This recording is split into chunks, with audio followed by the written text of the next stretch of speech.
I hope that the comments I'm about to make will not offend the questioner too much and some people around here. I think there is a fundamental misstatement of the issue in the question. We can no longer continue to make policy for ourselves, in our country, in our region, in our continent, on the basis of whatever support the Western world or France or the European Union can give us. It will not work. It has not worked, and it will not work. Our responsibility is to charter a path which is about how we can develop our nations ourselves. It is not right for a country like Ghana, 60 years after independence, to still have its health and education budgets being financed on the basis of the generosity and charity of European taxpayers.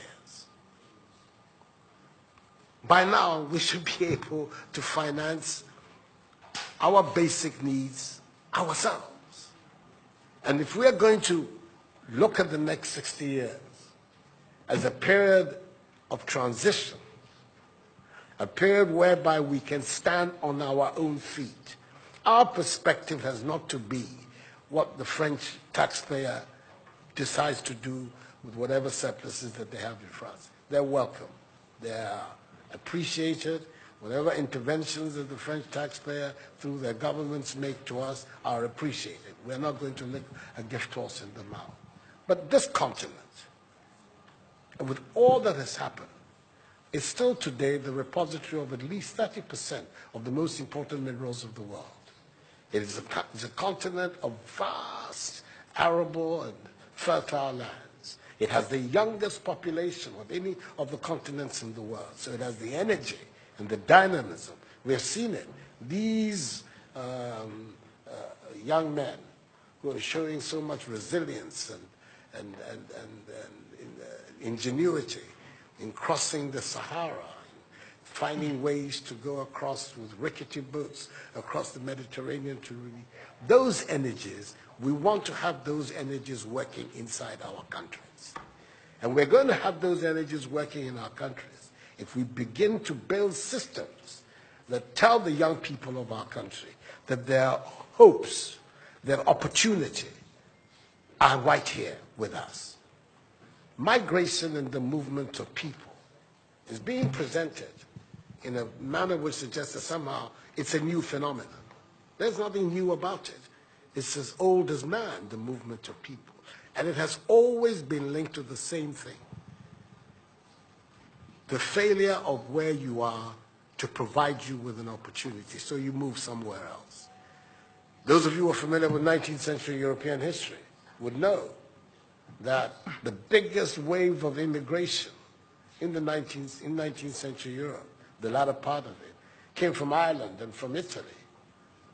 Waves upon waves, generations of Italians and the Irish people left their countries to seek the American paradise, largely because Ireland was not working, Italy was not working. Today, you don't hear it. Italian young people are in Italy. Irish young people are in Ireland. We want young Africans to stay in Africa. And how are they? And it means that we have to get away from this mindset of dependence. This mindset about what can France do for us. France will do whatever it needs to do for its own sake. And when those coincide with ours, tant mieux, as the French people say. But our main responsibility as leaders, as citizens, is what we need to do to grow our own countries. What are the institutions that work, that will allow us to have good governance, to have accountable governance, to make sure that the monies that are placed at the disposal of leaders are used for the interests of the state and not for those of the leaders, to have systems that allow for accountability, that allow for diversity, that allow for people to be able to express themselves and contribute to fashioning the public will and the public interest. Our concern should be with what do we need to do in this 21st century to move Africa away from being cap in hand and begging for aid, for charity, for handouts. The African continent, when you look at its resources, should be giving monies to other places. We have huge wealth on this continent, in our own country of Ghana. And we need to have a mindset that says, we can do it. Others have done it. We can also do it. And once we have that mindset, we will see there's a liberating factor for ourselves. We keep talking about how it was that Koreans, Malaysians, Singaporeans, who got their independence at the same time as us. We're told of that at the time of Ghanaian independence, per capita Ghanaian income was higher than that of Korea. Today, Korea is part of the first world. So is Malaysia. So is Singapore. What happened? Why did they make that transition? And 60 years after independence, we are where we are. Those are the matters that should concern all of us as Africans, as Ghanaians. And not, when I say so with the greatest of respect to the French president, I think that the cooperation of France is something that I am, as you know, a strong friend of France. I am Francophile. So I don't have any difficulty with that. But I'm talking about our own propulsion, what we need to do to get our countries to work so that we can create the conditions that would allow our young people to forego this hazardous effort to get to Europe. They're not going there because they want to. They're going there because they don't believe they have any opportunities in our countries. So that should be our focus.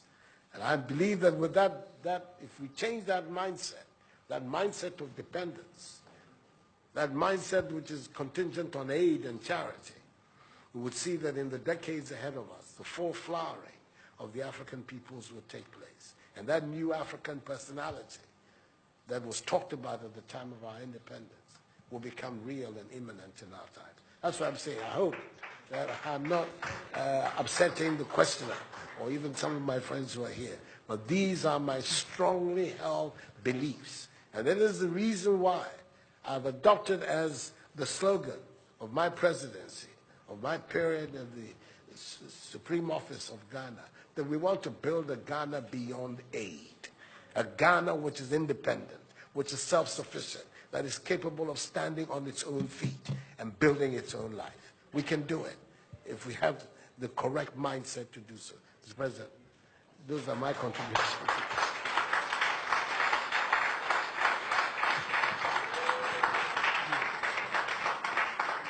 Si vous aviez besoin d'avoir la preuve qu'une nouvelle génération de leaders en Afrique croit dans une nouvelle histoire pour l'avenir et la jeunesse, vous venez de l'avoir. Pour ceux qui pensaient que ce n'était que les mots d'un président français parlant de l'Afrique. Il y a des leaders en Afrique qui veulent une nouvelle relation, qui veulent un avenir pour leur jeunesse dans leur pays, dans leur continent, qui le veulent parce que c'est ce qu'ils veulent écrire. Donc merci pour cela. So, no, we'll be here forever. We'll be here forever. He has a lot of ideas and a lot of very positive things to say. And as you can see, I have my own things to contribute as well. So, let's bring it to an end. We're going to, Mr. Macron left Abidjan after a hectic morning, has not had anything to eat. He at least has to have that side of Ghanaian hospitality. So we're going to be introducing it for him to go have some lunch. Thank you very much indeed.